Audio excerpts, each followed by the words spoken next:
Hello दोस्तों, नमस्ते, प्रणाम। मैं आप लोगों की खुशबू यादव आदि गीत के चैनल पर सभी का स्वागत है।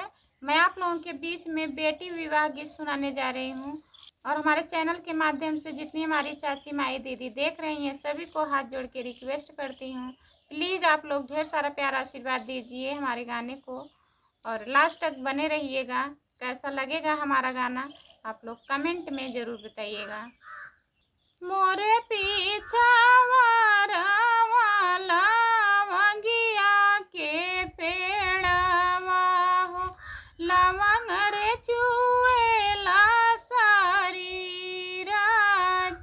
मोरे पीछा वाला मंगिया के पेड़वा हो, लवंग रे चुएला सारी रात। लवंग रे कटाई बाबा पलंग सलामय हो, रेशम के ऊंचन लगवाए। लवंग रे कटाई बाबा पलंग सलामय हो, रेशम के ऊंचन लगवाई।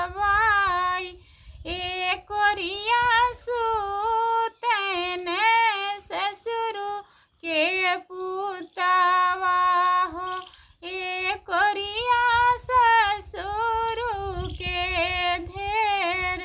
एक कोरिया सूतल ससुर के पुतवा हो, एक कोरिया ससुर के धेर।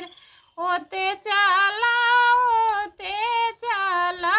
ससुर के धेरिया हो, जोड़वा धूमिल होई जाए। ओते चला ससुर के धेरिया हो, जोड़वा धूमिल होई जाए।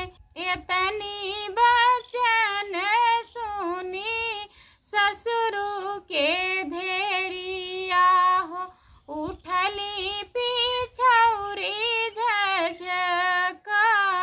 ओढ़ी पिछौरी बाहर माँ के निकली हो, ओढ़ी पिछौरी बाहर माँ के निकली हो।